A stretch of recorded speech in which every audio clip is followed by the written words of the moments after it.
dikubur si mayat ke apa nih? Di atasnya kayu.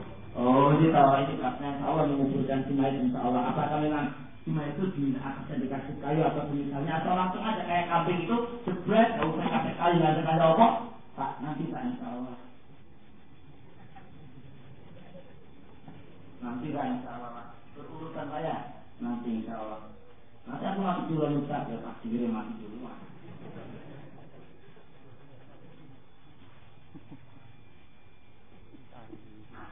Ustaz, jika ada orang mati kecelakaan anggota badan, ada yang bilang ketemu tapi masih dari kubur, apakah dimasukkan dan membongkar kuburannya? Masalah ini tidak ada dalil yang pasti. Apakah dikubur sama dia ataukah di tempat yang lain? Paham Pak? Yang penting sisa mayat ini dikembalikan kepada asal kenapa dia dikubur. Asal dia dikubur itu kan zatnya kan seluruh kan sudah dikuburan. Dia tidak dimakan apa oleh binatang atau misalnya. Nah ketika setelah dikuburkan kemudian masih ada anggota tubuh yang lain, apakah harus menggalinya? Untuk menggali membutuhkan dalil. Tapi kalau digali tempat yang lain, yang penting apa? Ini dikuburkan itu yang paling benar. Adapun harus dimasukkan ke dalam liang apa? Tempat itunya itu membutuhkan dalil. Jadi yang terpenting ada kata ada kakinya yang baru ketemu, dia udah dikubur di tempat mana aja. Yang penting apa? Ya, dalil kemudian apakah nggak dimandikan? Dia bukan manusia, dimandikan di mana? Bukan dia begini aja. Dia nggak dimandikan, namun dia nggak manusia. Apakah orang memandikan mayat mengharuskan dalam keadaan taharah? Ini nggak ada dalil. Nggak mengharuskan, harus taharah. Hatta nggak taharah nggak ada masalah, karena nggak ada dalil. Mengharuskan satu taharah membutuhkan dalil, karena taharah itu dianjurkan apa ketika sholat atau yang semisalnya.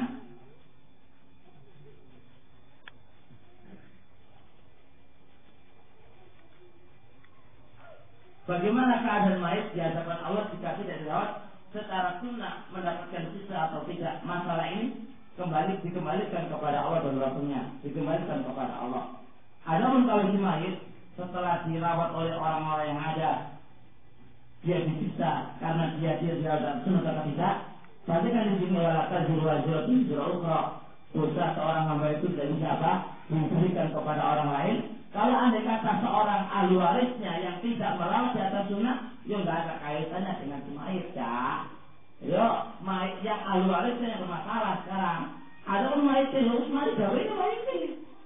Ya itulah yang harus diperhatikan. Jadi ingat walakan dosa seorang hamba atau seorang hamba yang tidak di atas sunnah atau semuanya tidak bisa dirembetkan, ditransfer kepada yang lainnya. Kalau habis transferan aja. Nggak bisa. Jadi kondisi mayat ya udah tinggal mempertanggungjawabkan amalan dia sendiri di hadapan Allah Subhanahu wa Ta'ala. Bagaimana hukum otopsi?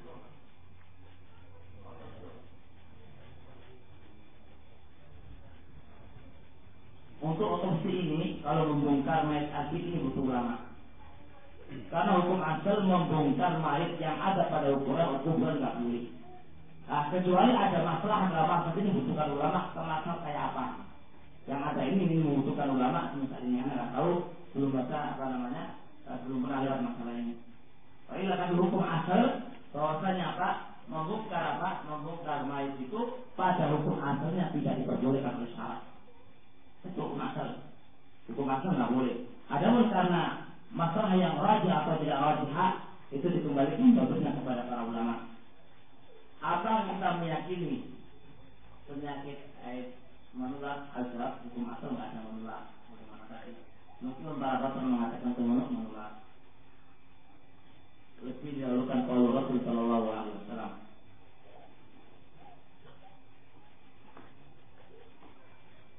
Sama aja.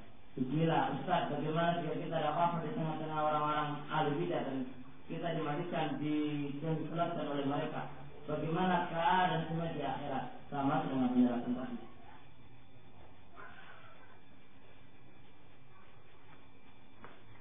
Tolong jelaskan tentang pertanyaan di dalam kubur. Maksudnya pertanyaan apa begitu ya? Ini insya Allah saat dalam masalah kuburan.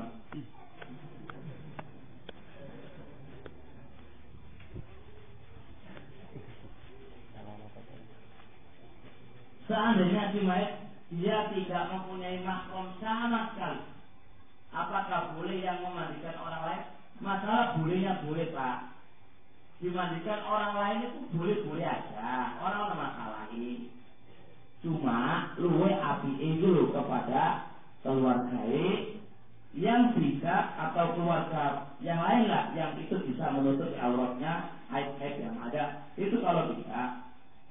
Jangan dibalik kalau dimandikan yang lain itu nggak boleh, bolehnya boleh. Andai kata orang lain pun tolong diperhatikan orang-orang yang soleh, alufibro yang punya pengalaman, nggak sembarang orang kan gitu loh. Kalau bolehnya boleh. Sebagaimana Ummu Atiyah dimandikan oleh siapa? Zainab dimandikan oleh Ummu itu siapa? Orang lain kan? Kan boleh kan gitu loh. Boleh.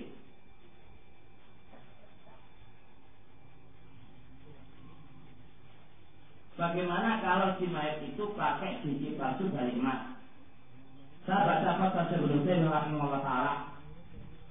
Kalau bisa si mayat itu apa-apa yang berkaitan dengan haram itu diambil. Kalau bisa emas, pakai emas, gelang emas, atau untuk emas dan semisalnya itu dilarang. Ukhillatul hariru wa'dhabu linisa'i wa hurrima alaihim rijal. Dihalalkan untuk umat wanita yaitu emas dan sutra, dan diharamkan untuk umat laki-laki. Lah kalau si mayatnya itu laki-laki memakai jilbab dari emas kan hukumnya haram, maka hukum haram hendaknya dicabut karena itu adalah perkara haram. Dan itu faktor Muslim dalam masalah yang lain juga semisal itu. Karena dia biar tidak di atas apa dosa selalu. Apakah orang yang setelah mandikan mayat itu harus mandi besar Ustaz? Terfokus pada pembahasan yang anak sebutkan dalam Tafsir Al-Nafisah berkaitan dengan hadis man ghassala al-mayta, siapa memandikan mayat itu ada hadisnya, maka banyak dia mandi besar. Ini hadis al-khilaf di antara para ulama, ada yang mengatakan dan yang mengatakan bagi yang mensahihkan maka hendaknya dia mandi besar. Bagi yang mengatakan ya tidak ada dalil yang menjelaskan mandi besar. Jadi itu fokus pada hadis. Siapa yang menghasankan hadis maka dia akan mandi besar. Siapa yang menghasankan hadis maka dia tidak ada syariat mandi besar. Dan ini yang disebutkan dalam kitab anak dan sudah nanti bisa diurus di sana.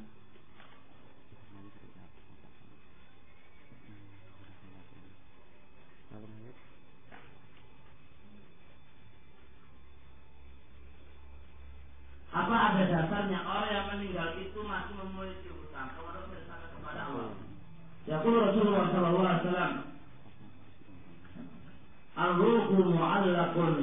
Ar-ruhu mu'allaqun bidainihi hatta yuqda anhu. Ruh itu bergantung dengan hutangnya sampai dilunasi hutangnya, itu kata Rasulullah. Ar-ruhu mu'allaqun bidainihi hatta yuqda anhu. Ruh itu bergantung dengan hutangnya sehingga hutang itu dilunasi. Yang saya baca saranya hadis ini, makna mu'allaqun, untuk makna mu'allaqun itu aidi mayat itu tidaklah bebas, tetap dia masih memiliki tanggungan. Hakata mana? Soalnya sama harusnya itu gentayangan. Lah, ruh itu mu'allaqun bidain, ruh itu bergantung dengan hutangnya, maksudnya ruh itu masih terbebani dengan hutang, maka ahli waris harus membayarnya. Makanya di sini hadis ini sebagai bantahan kepada orang yang mengatakan kan udah mati, maka nggak usah disauri gitu loh ya. Kan udah mati kan, maka nggak usah disauri. Lain dalam makna. Dan hadis ini membantah kepadanya. Kan al-ruhu mu'allaqun bidainihi.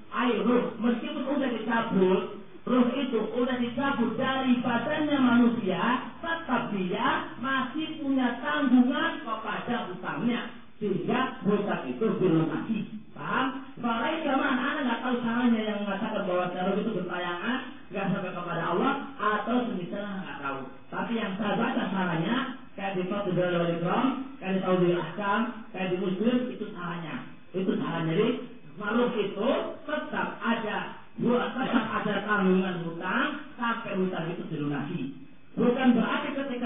diambil oleh Allah nyawanya roh, ya diambil oleh Allah roh itu berarti bebas dari hutang. Lain hadal mana? Lain hadal mana? Wa innama hutang tetap ada sampai andai kata dia itu meninggal, harus dilunasi. Paham ya? Dan ini harus kita banyak-banyak berdoa kepada Allah tentang masalah banyak utang. Walihada ya Rasulullah, Allahumma inni a'udzubika min ghalabati ad-dain. Ya Allah, aku berlindung kepada Engkau dari hutangnya. Ya Allah.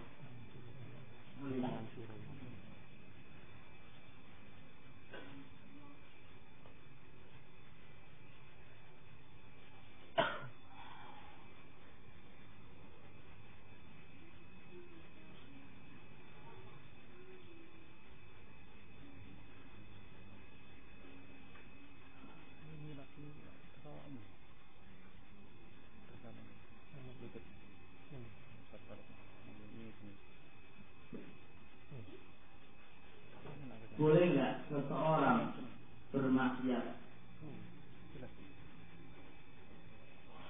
Boleh nggak seseorang bermaksiat jika meninggal dia mendonorkan jantung kepada orang lain? Hah?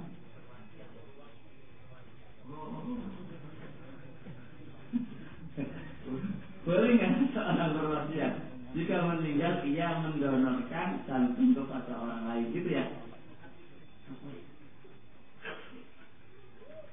Syekhuna Uqbil rahimahullah ta'ala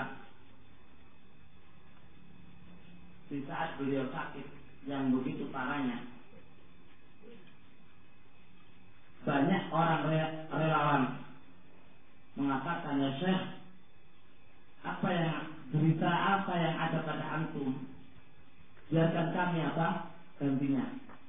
Andai kata apa, liver atau apa, kami yang menjadi ambilan milik saya sebagai gantinya. Masya Allah, gitu ya. Luar biasa ya. Ya boleh Syekhuna, yang anak ya boleh Syekhuna. Lah, semua organ yang ada di tubuh kamu bukan milik kamu. Milik siapa? Miliknya Allah. Engkau tidak punya hak untuk memberikan organ-organ yang ada pada tubuh kamu. Tidak ada hak. Karena itu bukan milik kamu. Itu hanya titipan saja dari Allah Subhanahu wa ta'ala. Maka kita tidak bisa memberikan kayak tangan kita atau apa kepada orang lain, tidak bisa. Hatta ke orang tua kita, ke anak kita, ke bapak kita dan seterusnya, tidak boleh. Karena itu bukan milik kita. Itu sekedar titipan dari Allah Subhanahu wa ta'ala. Maka wasiat ini tidak bisa ditunaikan karena wasiat yang maksiat kepada Allah Subhanahu wa ta'ala. Kenapa dikatakan maksiat? Dia punya apa? Tidak punya apa-apa. Maka anak wasiat ini pondok PN ya, itu pondok lebih. Oh doa anak wasiat rumahnya apa? Mobilnya Pak Bono gede itu. Aku ada kumpul pondok kita pondok PN ya. Oh doa untuk mobilku bikin. Tidak mungkin. Kalau itu mobilnya Pak Bono, itu mobilku tak. Maka tidak mungkin karena bukan hak kita. Kenapa kita wasiatkan yang tidak boleh? Karena wasiat itu ya harus dima'ruf. Bagaimana kalau mayat tato? Apakah harus menghilangkannya? Hukum asal dihilangkan. Tapi menghilangkan tato itu rumit. Harus apa? Melukai apa? Nah ini berarti apa? Kita pada dua keadaan. Mengharuskan menghilangkan. Dan kalau dihilangkan merusak kulitnya kan? Maka ini dua maksudnya ambil gak usah. Ini fakta juga sebelum Allah.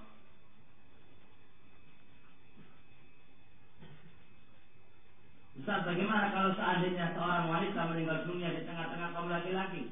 Di situ tidak ada seorang wanita pun apakah yang memandikan kaum laki-laki? Siapa dalam kitab Jami' akan menuliskan iya laki-laki yang memandikan.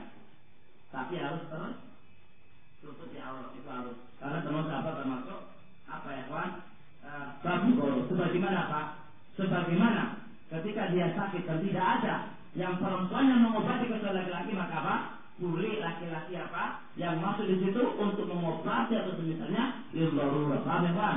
Maka dari kahada faman uqura fi ma'mas ghayra mutaqaddim muslimin fa innallaha ghafurur rahim. La bahasa insyaallah. Itu keterangan dalam kitab Jami' Ahkam Nisa.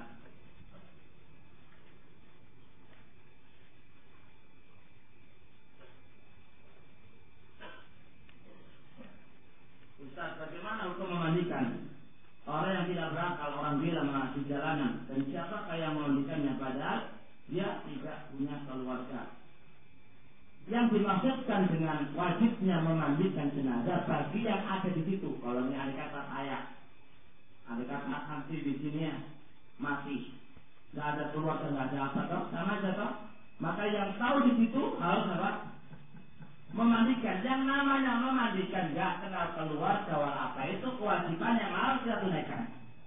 Dari zat memandikan itu yang harus kita jalankan. Paham? Lah nggak pandang pula apakah dia keluarganya atau yang lainnya, nggak dilihat. Yang penting amal itu harus dikerjakan. Siapapun yang menjalankan harus dijalankan. Tadi dirotin tentang orangnya. Maka yang namanya fardu kifayah itu melihat amalan ini harus dikerjakan.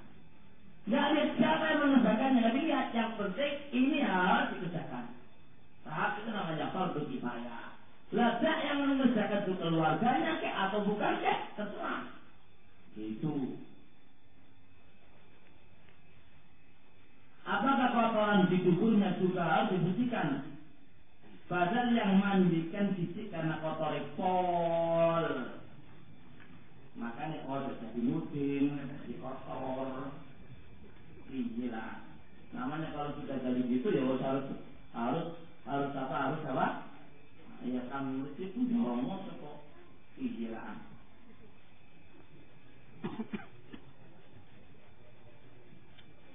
Kalau nggak tahu itu keluar aja. Ngomong. Saya minta yang salah ya.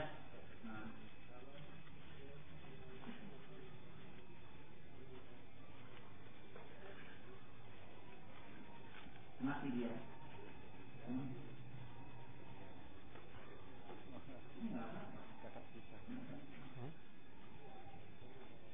Jangan dulu diberikan dulu uang bisa, kalau nggak bisa itu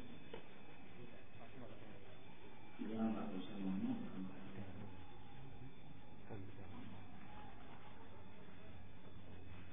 Apa hukum mewudukan mayit? Apakah cukup mayat? Hukum mewudukan mayit hukumnya sunnah. Sama Yaqul Nawawi dan juga yang lainnya. Nggak ada dalil yang mengatakan itu punya wajib. Yang wajib hanya mandi. Mayat siapa saja yang mendapatkan rukhsah yang tidak dimandikan dalam tema yang mayat siapa saja yang mendapatkan rukhsah yang tidak dimandikan dalam tema yang kita bahas ini. Yang kita baca kami belum mendapatkan orang-orang yang mendapatkan rukhsah tidak dimandikan. Hatta orang yang ihram pun harus dimandikan. Jadi kami belum tahu dalil yang menerangkan tentang adanya rukhsah orang itu tidak dimandikan ketika mati. Ini tidak tahu dalilnya saya. Hukum asal harus yaghsiluhu bima'in wahidah. Harus dimandikan itu hukum asal. Adapun kalau ada rukhsah ini tidak dimandikan, ini butuh dalil. Anda nggak tahu sepanjang saya membaca, saya belum tahu ada rukhsahnya. Tapi yang tahu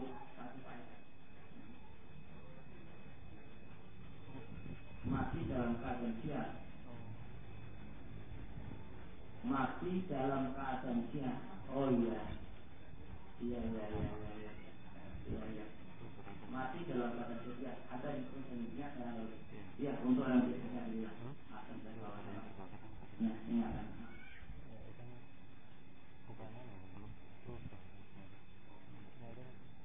Seorang muslim dibayar, apakah itu sama seperti menjual agamanya dengan harta? Ya. Seorang muslim dibayar, apakah itu sama seperti apa? Menjual agama dengan harta.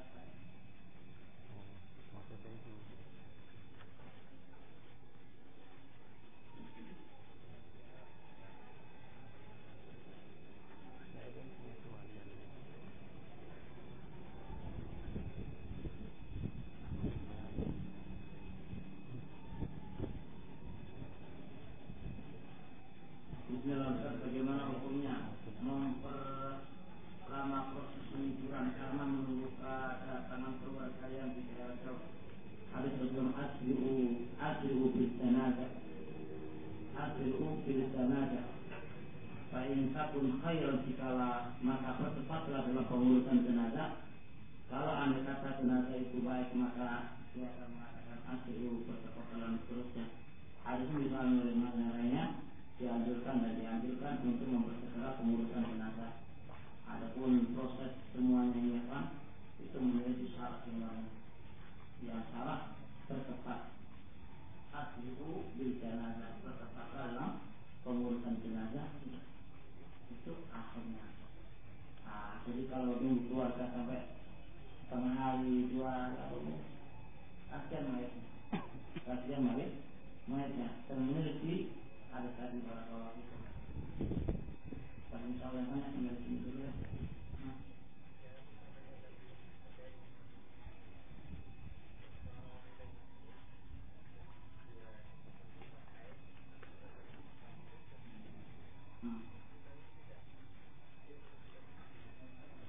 Jadi enggak, kalau andai kata yang kita bahas tadi udah selesai hadnya.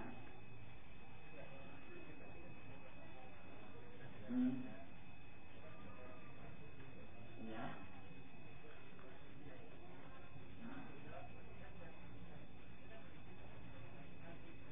Oh gitu ya. Loh, kan seorang dia itu junub kan? Junub. Berarti dia itu kan masih punya hadas. Hadas masalah apa? Hadas jenazah kan? Hadas jenazah. Berarti apa? Berarti kan dia punya hutang apa? Hadas jenazahnya kan? Maka dia mandi untuk jenazah. Adapun mandi untuk haidnya kan belakangan kan kita belum ya 2 kali. Karena yang dimaksudkan mandi 1 kali itu fi anin wahid, dalam 1 waktu. Nah, itu kan banyak beda waktu kan. Kalau dia mandi langsung kan nggak mungkin dalam haidnya masih apa? Masih ada, belum ada kewajiban mandi haid. Nah, dalam pembahasan kita haidnya udah bersih. Nah, haidnya udah bersih, junub bisa. Berarti kan dua kerjaan dia kan, haid dan junub. Apakah 2 kali atau sekali? Iya Pak. Terakhir Pak ya. Iya Pak.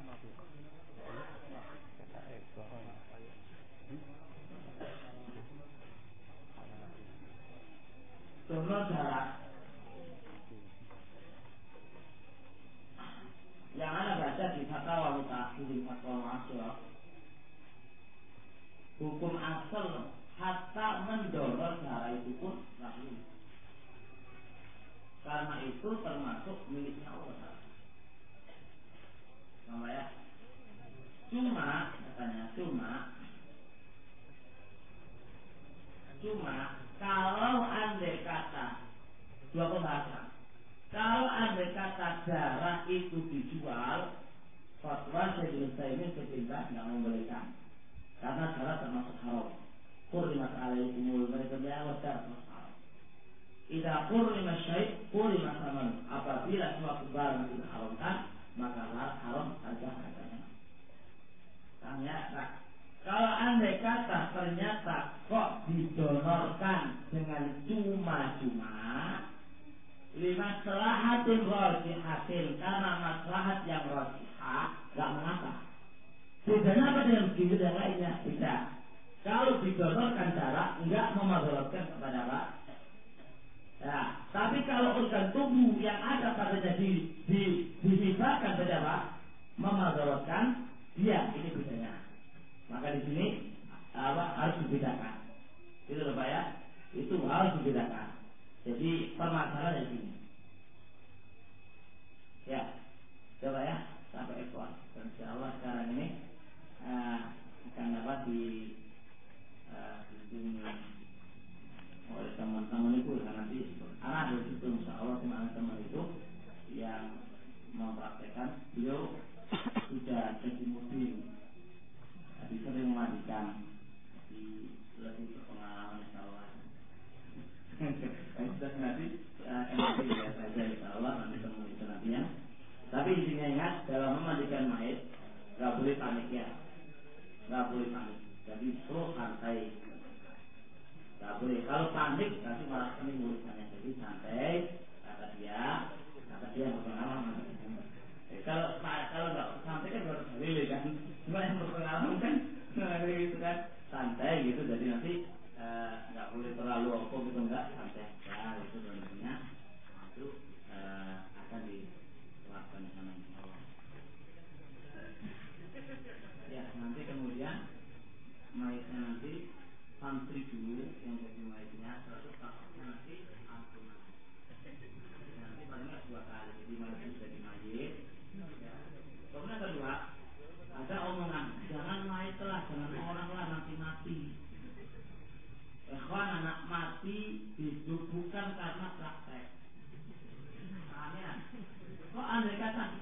praktek kok mati. Yo itu takune. Bukan karena gara-gara dimandikan. Hubungannya apa mati dengan apa? Mempraktekkan.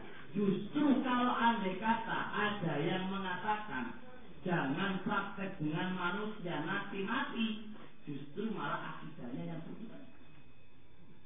Ya enggak? Hubungannya apa? Kalau praktek kalau mati, ya mati lah. Kok kalau video karena udah mati ya. Itu apa-apaan.